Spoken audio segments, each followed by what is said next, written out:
Paul and I are really looking forward to discussing the ERC, or also known as the Employee Retention Credit, with you today. The major goal is to give you an overview of what the ERC is, tips on maximizing your credit, and really how to minimize turnaround times.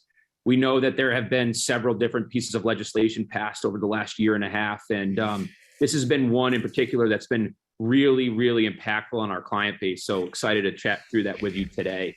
As a way of introduction, my name is Greg Puig, and I lead our group insurance practice here at Sentinel Benefits and Financial Group.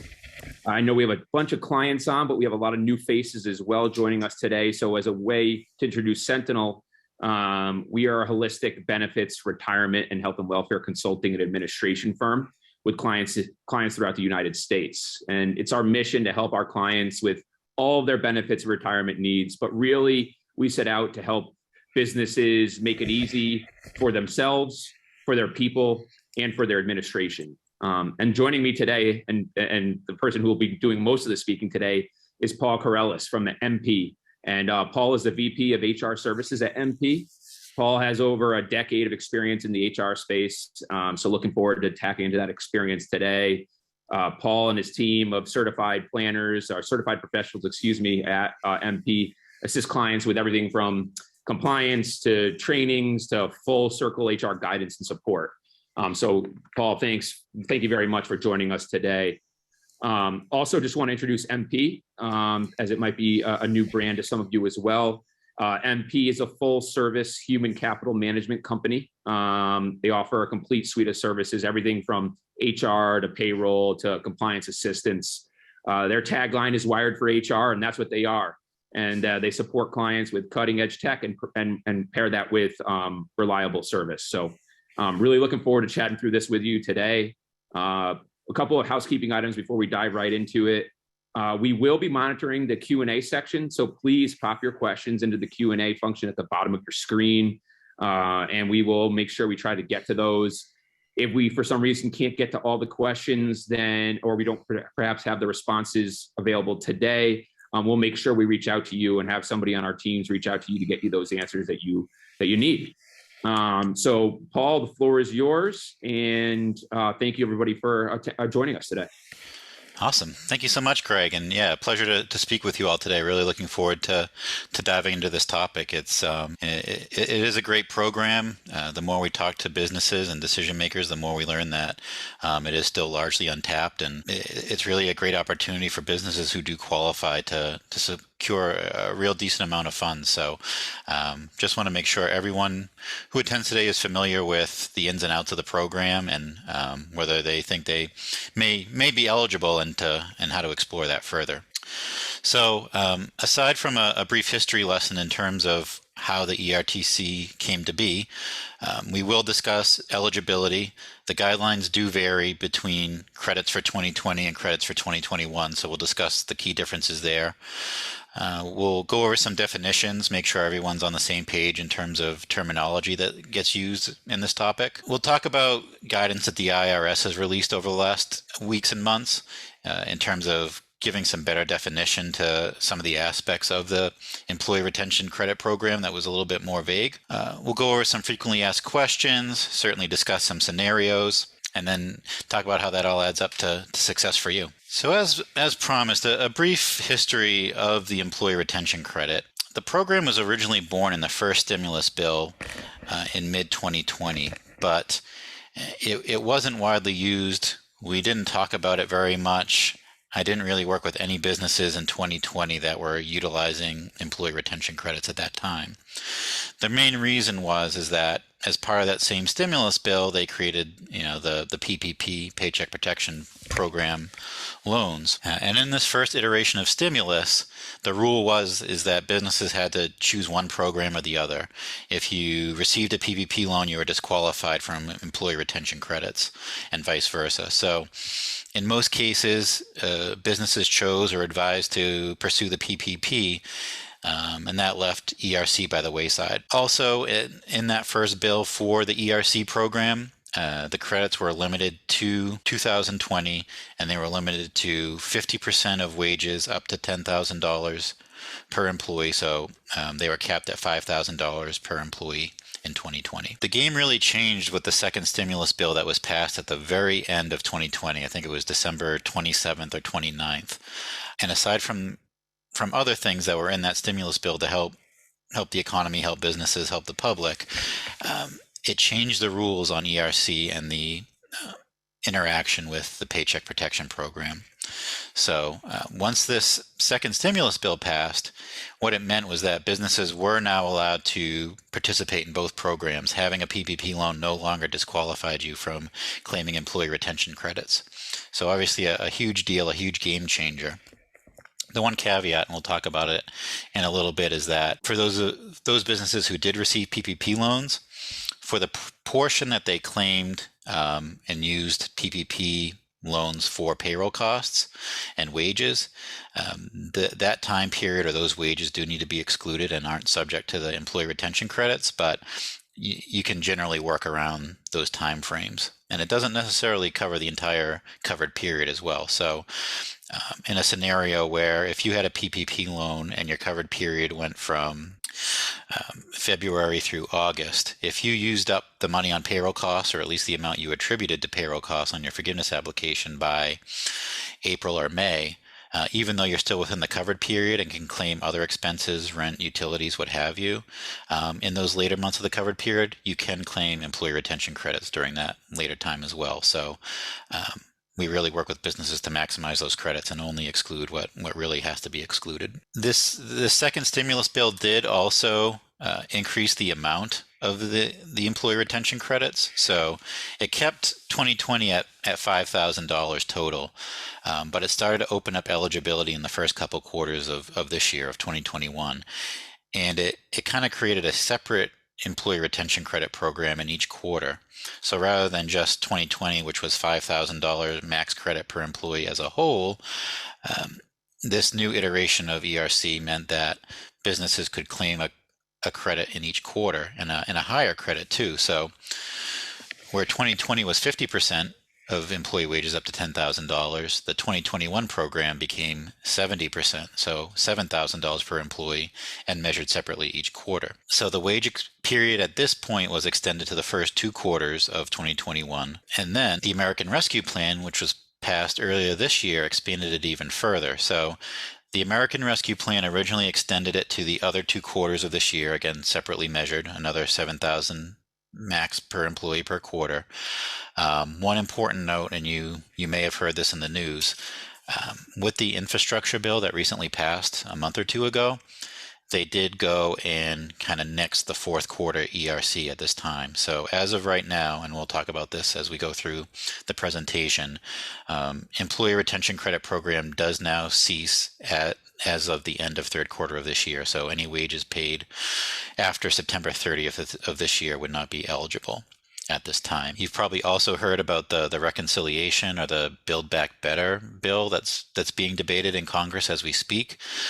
There is a chance that when that's passed, that included in that bill may be a reinstatement of the fourth quarter employee retention credits. We'll see. There's a lot coming in and coming out of that bill, so we really want to wait for the dust to settle there. But if you are an employer and you are eligible, you will want to hold off on claiming any quarter 4 2021 credits at this time until that's all settled. Just want to avoid any late payments or penalties or anything like that. But while this did cancel it for fourth quarter, it's important to note that all of 2020 and the first 3 quarters of this year are still very much alive and can be claimed retroactively. So just because it ended, you still have 3 years from the original due date of the quarter tax returns to file. So there is still plenty of time to claim these credits. The American Rescue Plan did also create a couple new categories of eligibility for businesses. So we'll talk about the major ones in a moment. But there are 2 new ones as a result of the ARPA. The first is the severely distressed category, and this is going to be really rare. This is for businesses who are still down 90%.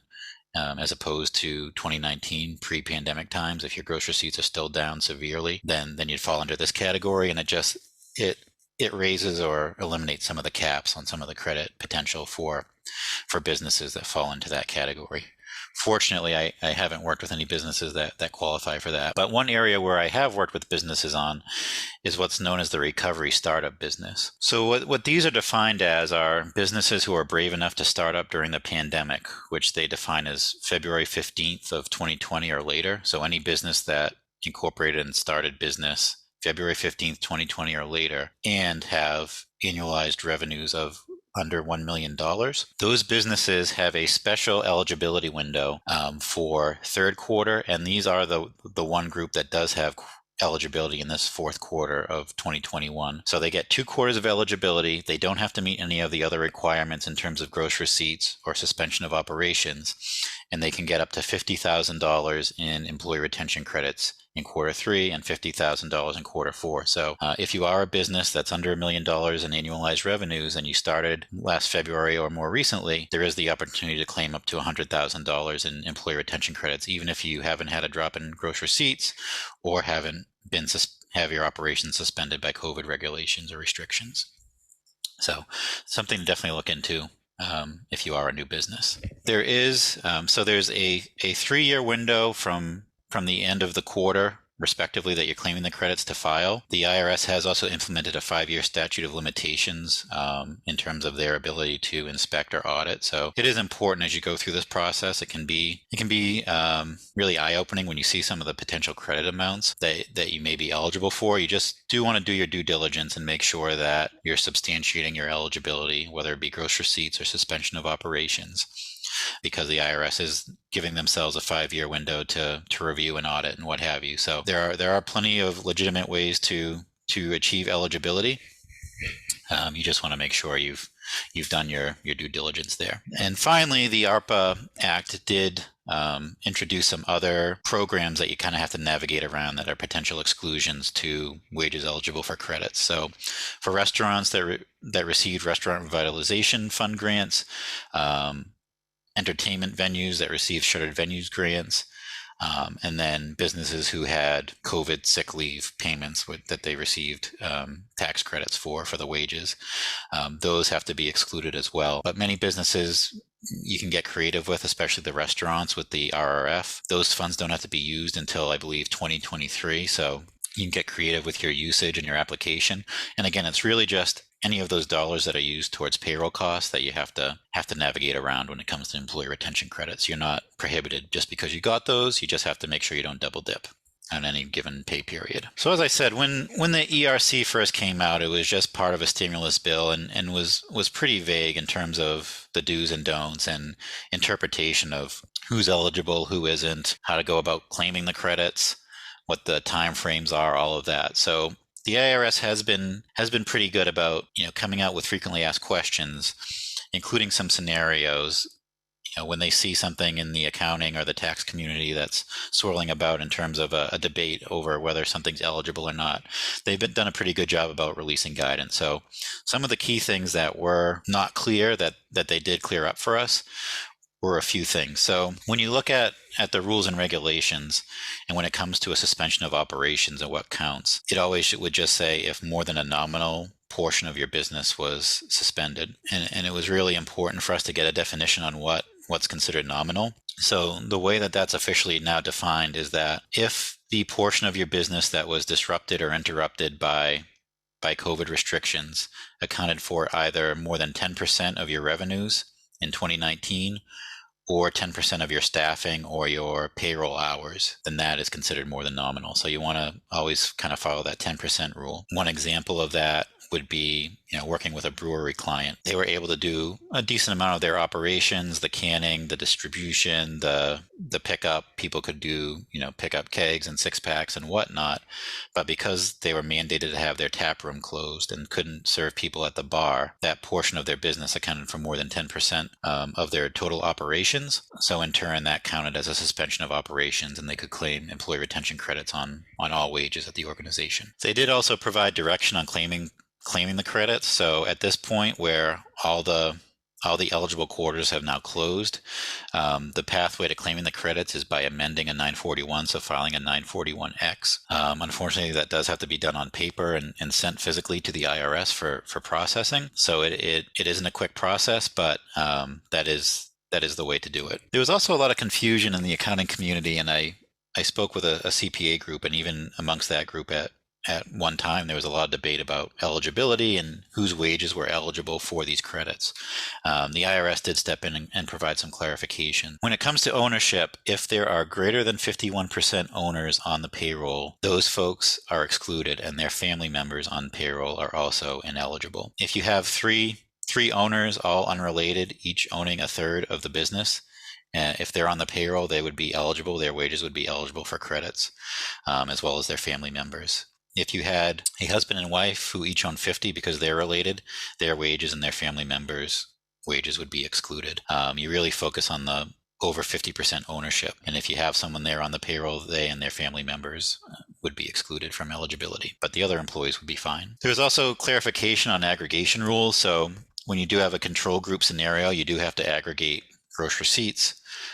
You do have to aggregate employee counts as well, whether you're considered a small or large employer. On the flip side, the benefit of that is when you have a control group and you need to aggregate, when one of those entities was restricted or under COVID restrictions, if that makes up more than 10%, more than that nominal amount of the entire enterprise is then eligible for credits. So it kind of goes both ways a little bit. They also clarified in terms of government orders what would qualify as a government order that created a suspension of operations or a true COVID restriction. So it does have to be a law, a regulation, a restriction put in place by a government official. It can't just be a recommendation. So it can't be that the CDC recommends doing this or doing that, or that, at a press conference, a governor or a mayor made a recommendation or a suggestion. It has to be a true regulation on the books or a governmental order. And then the IRS did also, again, provide some really good scenarios for, does this qualify as a suspension of operations? Does that qualify? So we'll get into those in a little bit. Aside from the things we talked about, those special circumstances, the severely distressed and the recovery startup businesses, there are two main avenues to eligibility for the ERC program. So this is an either or, this isn't an and. You don't have to meet both of these scenarios. You just have to meet one of them. So the first of which is, and this is from the government's language, operations that were fully or partially suspended during any calendar quarter to orders from an appropriate government authority limiting commerce, travel, or group meetings due to COVID-19. So that's your suspension of operations eligibility. Or experiencing a significant decline in gross receipts during a calendar quarter. So as I said, the 2020 programs and the 2021 programs differ a little bit in terms of what that really means. So the first thing you need to do is figure out whether you're a small employer or a large employer.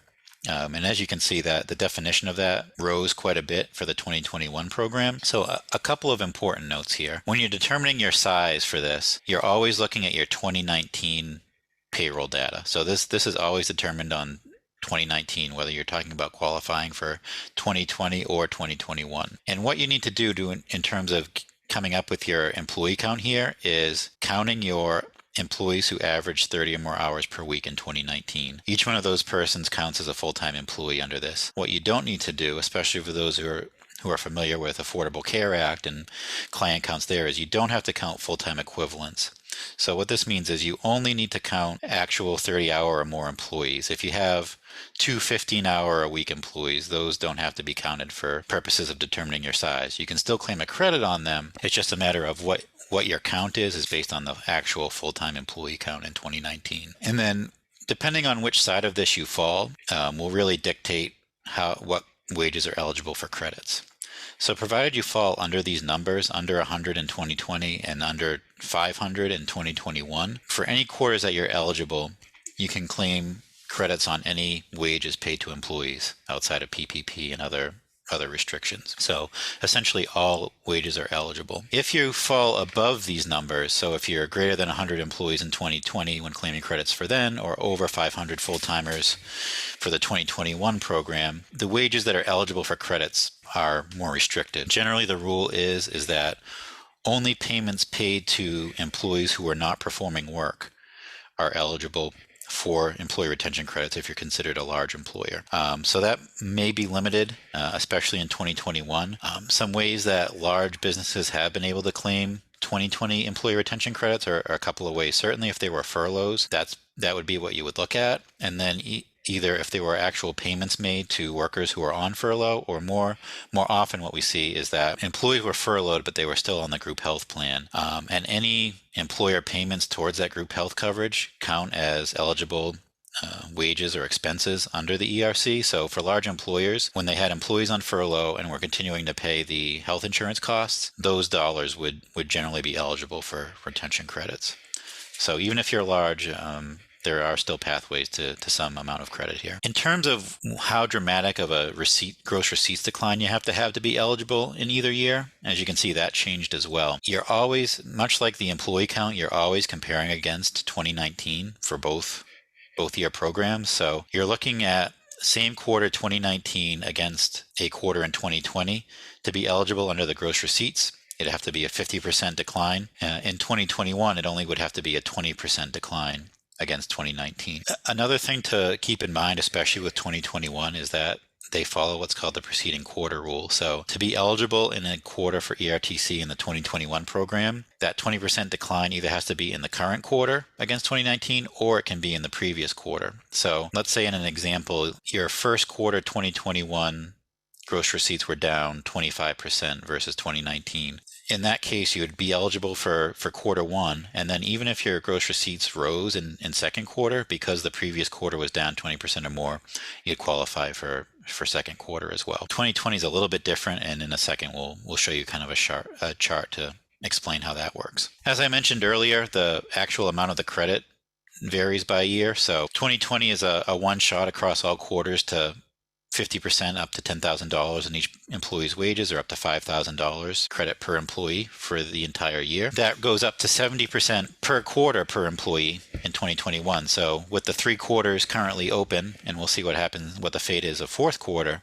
But as of right now, there is the potential for up to $21,000 in credits per employee in the 2021 ERC. In terms of what wages can be counted, provided you qualify on either the receipts test or the suspension of operations test, March 13th is the earliest potential date that eligible wages can be counted.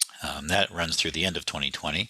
The 2021 program runs from the first of the year through, again, September 30th, or the end of third quarter. So I think we reviewed most of this terminology. As I said, the wage period is March 13th to September 30th. In terms of what counts as qualified wages, that can be everything from salaries, commissions, tips for those of you who are restaurants, or other similar compensation that's subject to FICA tax.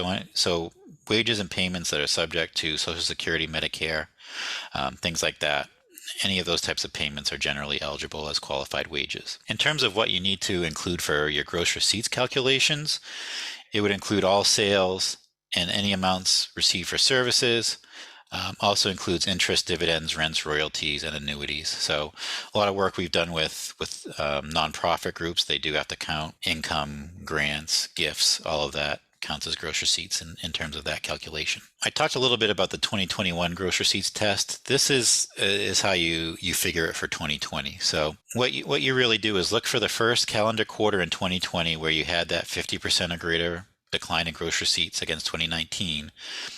You continue to be eligible each quarter, even if the drop is less than 50%, until you have a quarter in 2020 where the gross receipts decline was less than 20%. And then you'd still be eligible in that quarter, but the quarter after that, you'd lose eligibility. So what I mean by that is, in this example here, this business had a 52% decline in quarter 2, but shot up after that. In quarter 3, their gross receipts decline was only 17%. They would still be eligible for that quarter, but the quarter following their failure to meet a 20% or greater drop would be the quarter where they've lost eligibility. Okay, so I wanted to go over a few frequently asked questions that we've run into as we've been working with businesses on this. So the first of which is, have there been any plans to automate the Form 941X process to apply for the employee retention credit? So there have been a lot of suggestions, a lot of lobbying. We have not had any luck as of now. These still do need to be claimed via 941X. Further complicating things, they need to be claimed separately each quarter. So you can't, if you qualified in 2020 and it's spread out across quarters 2, 3, and 4, you can't simply put it all on your fourth quarter 941 or just amend fourth quarter to claim the credits. You have to claim it in the quarter that was actually earned. You could potentially be amending 6 quarters of returns in certain scenarios. Here's a question that's come up. Does an employer need to prove that a significant decline in gross receipts is related to COVID-19? So the answer to that is no. So while the suspension of operations qualifier does need to be tied to a COVID-related restriction or regulation, gross receipts decline can be for any number of reasons. So I worked with a restaurant group recently who had 3 locations, and the reason for the decline in gross receipts was because they in 2020 sold one of the locations, so they now only had 2, so they were essentially at 2/3 of their operating volume, and that in turn resulted in a decline in gross receipts that qualified for some of the quarters. Even though that wasn't necessarily directly tied to COVID-19, it is a gross receipts decline, and that's all that really matters for eligibility. So I think I went over this one, but just to reiterate, because it is important, you only count employees who average 30 or more hours per week in 2019. So you don't have to worry about more recent years. You don't have to worry about part-time employees. It's just getting that actual full-time employee count. Another question that comes up, because again, we have seen some pretty eye-popping numbers in terms of the actual credit amounts. Good question. What if my credit exceeds the tax liabilities from that quarter? So the ERTC is a refundable credit, which means that regardless of what your actual tax liabilities were, you will receive a paper check in the mail for what you claim as employer retention credits. So it doesn't have to offset actual taxes paid. It's by the book, it's a credit against the employer Social Security taxes that you paid. But again, oftentimes the amount of the credit will exceed the actual tax liability for that quarter, and that's fine. It is refundable. So just like when an individual files a income tax return and gets a refund, similar idea here. You get a check in the mail. They're not doing direct deposit right now. These are paper checks and sent out separately for each quarter, but we can say they do really come.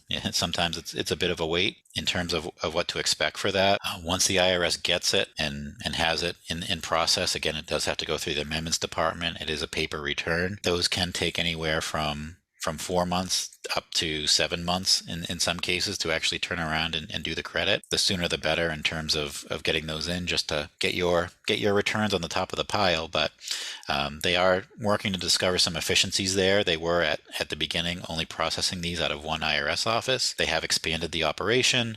They do have more offices working on these, so we are seeing some improvement in that timeline, but it isn't quick. The one trick when tax quarters were still open was if you could get the credit on the current 941, the turnaround time on that was 7 or 8 weeks.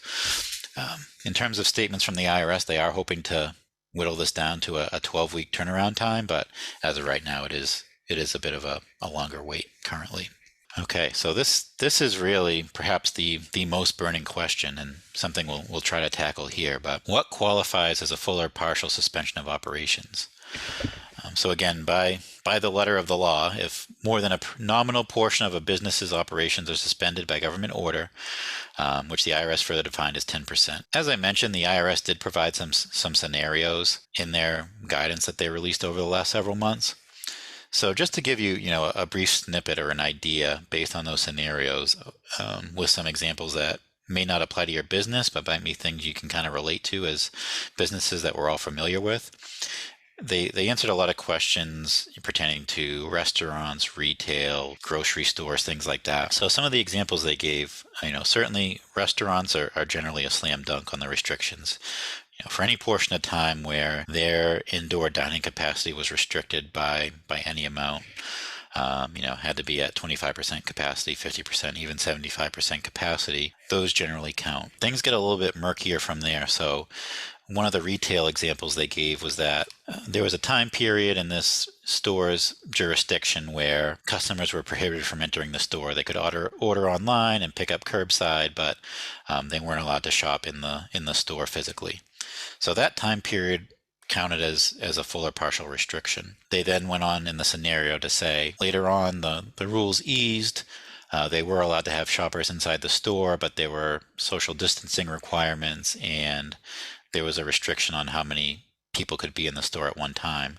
And because of that, there would be a short wait outside that people could still get in. They might just have to wait a few minutes outside. According to the IRS guidance, they've said that that brief wait outside does not count as a suspension of operations, that because they could still complete their business, they just had to wait a short time, that did not count. Similarly, they also used the example of a grocery store and said because of a COVID restriction, the grocery store had to close their salad bar down. So they said because the salad bar accounted for less than 10% of the grocery store's revenues and didn't have 10% or more of their staff dedicated to it, that was not considered more than nominal. So in terms of the kind of the decision tree, this is, and again, it's different for startup recovery businesses and things like that, but this is generally the decision tree that we use and utilize when we're working with businesses and determining their eligibility for 2020 and 2021 respectively. The first test is just that suspension of operations like we discussed.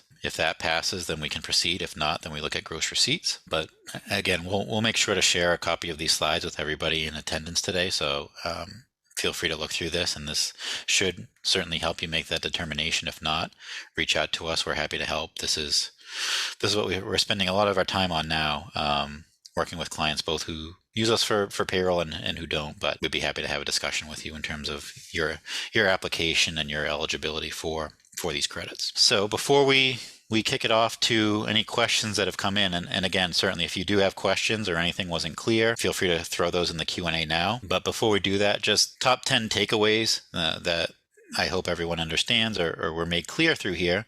First, the differences between 2020 and 2021 ERC, especially if you looked early on and realized you didn't meet the requirements for 2020. The requirements for the 2021 program are a lot easier to meet in many cases. Calculating your employer size, that full-time and 2019 employee count, and what that means in terms of which wages would be eligible. How to calculate gross receipts and determine if there was a qualifying decline. Understanding suspension of operations, and at the same time understanding that varies greatly industry to industry. You want to have a good understanding of that. Again, understanding that 51% and greater owners and their family members are ineligible for the credits on their own wages. Understanding that many control groups do need to aggregate for purposes of gross receipts, employee counts, but also can use that to their advantage when it comes to restrictions. 7, really how to maximize around the PPP loan. So that's really the most nuanced part of determining your credit amounts, and something you want to make sure you do carefully and perhaps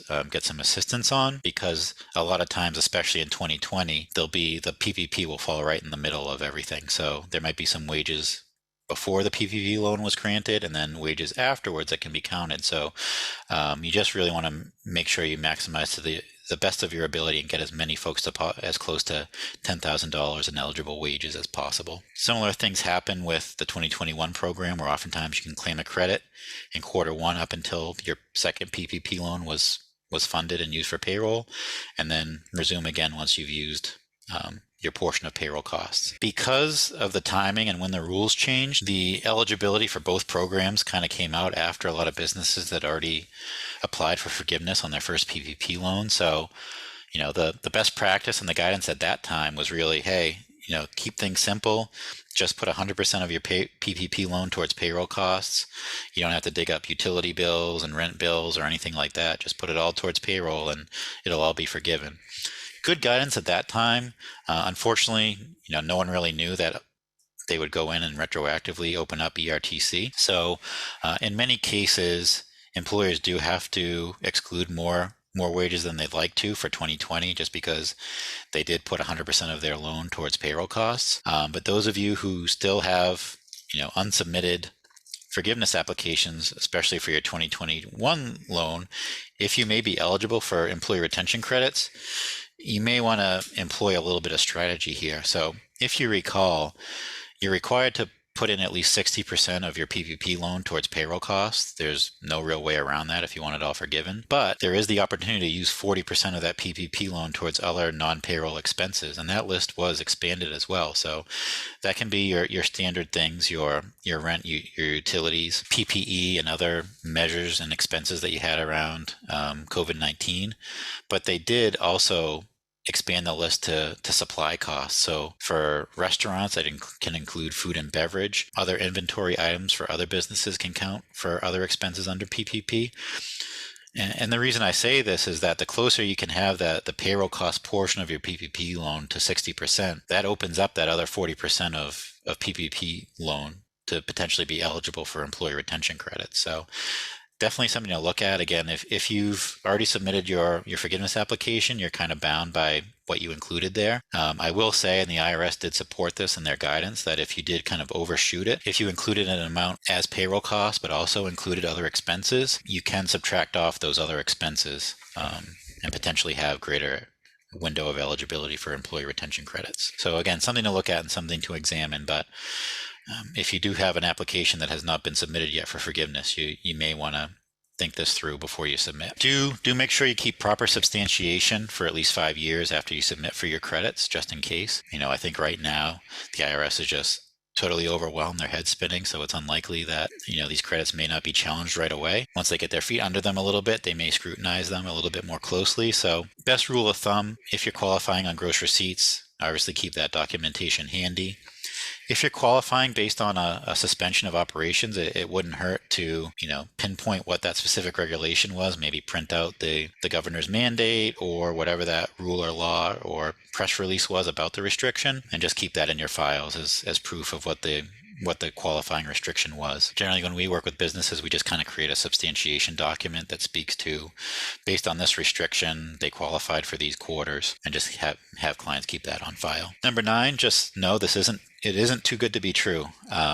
These are substantial amounts, as you can imagine. Just in a best case scenario, take your current employee count times $7,000 times 3 quarters for 2021. And depending on the size of your business, it can be a staggering number. It's not out of the question for businesses to have, hundreds of thousands of dollars, or in some cases, millions of dollars in employee retention credits that they're eligible for. So again, a really great program. In terms of the way the rules work for businesses, sometimes large scale restaurants that have very few full-time employees but a lot of part-time employees, they can definitely see their credit numbers be pretty huge. And then lastly, just a little bit of patience. Again, once those 941Xs are filed and the IRS receives your request for a refund and for a credit, it can take them several months to turn around.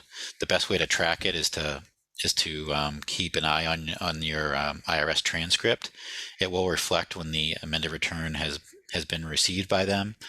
It'll show as processed, which is kind of a weird word to use. That just means it's been assigned to someone and it's being worked on. And then it'll remain in that being processed stage for however long it takes them to get through it. You would then see an update that a refund is being issued along with a date. And then whatever that date is for the refund being issued, general rule of thumb is to kind of map out 5 days after that for them to actually produce the check and mail it out. And again, you do want to make sure that your IRS address is up to date and current. With the pandemic, a lot of businesses did change. Properties did move, so you just want to make sure that the IRS does have your correct address on file, because they have been known to mail them to incorrect addresses, and those get kicked back to the IRS. And generally what you have to do at that point is call them and straighten it out. So that just further delays an already lengthy process. So I believe that's my piece. Do we have some questions, Greg, that we can hopefully help out with? Yeah, Paul, that was great. Thank you so much. We have a couple questions. We have a collection in the chat function, but also the Q&A. I think we could tackle the first one in the chat pretty quickly here. Are nonprofits eligible? Great question. Yes, they are. So they can qualify under either pathway. Either that gross receipts, again, you do have to count things like gifts and annuities and grants and things like that they receive as gross receipts. But even if they're not subject to some of those payroll taxes that other businesses are, they are generally eligible. When it comes to aggregation, if there are kind of multiple connected nonprofit groups where there aren't actual owners or 51% or greater owners, the way that that's determined is, if there is a majority of similarity on the board of directors and the control of the board of directors. So it gets a little bit niche there that you want to analyze if there's multiple nonprofit entities that are connected, but otherwise, yeah, they do qualify. Excellent. Then we got one. that stated, are employees with greater than $100,000 in annual compensation qualify for the ERC in their entire compensation or just the first 100,000? So really the way that the ERC works is it caps the credit at $10,000 in wages. So you can count all the wages, but the credit would be based on $10,000, and it's in 2020, 50% of that, or in 2021, 70% of that. So you can look at the entire wages. It's just it caps at $10,000 each worker. Perfect. Yeah, and then an extension of that question was, what if this particular employer participated in the FICA deferred employee tax program? Are they still eligible for the ERC? They are. So, the deferred program, really, it didn't eliminate your liability. It just deferred when the payment is due. So hopefully people have lined up their payments for that. But it does not disqualify people from participating in this plan. And then this particular employer if they qualified in Q1 of 21 due to gross receipts, but not Q2 due to receiving PPP funds, does the preceding quarter rule for Q2 automatically make them ineligible for Q3? Great question. So no. So if your gross receipts were down in quarter 3 itself, then you would be eligible. The PPP doesn't necessarily make you ineligible for the program. Rather, it just means that the wages paid, if the PPP loan ate up all the eligible wages you had in second quarter, then it wouldn't necessarily make you ineligible for the program. It'd mean you were still eligible. You just didn't have any wages that weren't accounted for. So, if quarter 2 was down 20% and quarter 3 wasn't, they'd still be eligible for quarter 3 based on the preceding quarter rule. But certainly, yeah, if gross receipts were down in quarter 3, then you can claim on quarter 3. Excellent. That's great. All right. So then we got a couple more in the chat here, Paul. Sure.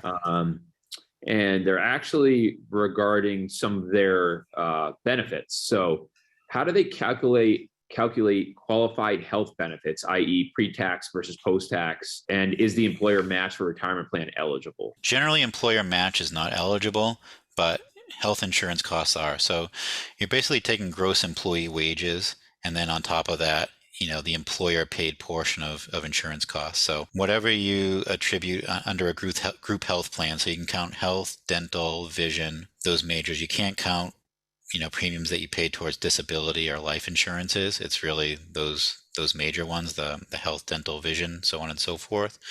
Those can be counted as wages. But again, you're really looking to get to 10,000. So if within a quarter an employee has $10,000 in traditional wages, you don't have to take the time to kind of inspect the insurance costs and things like that. So if you have people maxing out without it, then sometimes it can be all for naught. So, but if you do have employees who are falling short of maxing out wage-wise of that 10,000 and are participating in any of those group health coverages that you as an employer contribute to, then yeah, it's certainly worth a look. I think that covered both of the chat ones. So that was a great response there. One thing that you and I had talked a little bit about, Paul, that I thought was a good one as well. So they were deemed an essential business. A particular employer say you were deemed an essential business, but because everyone was working from home, the customers didn't come in. Would that qualify?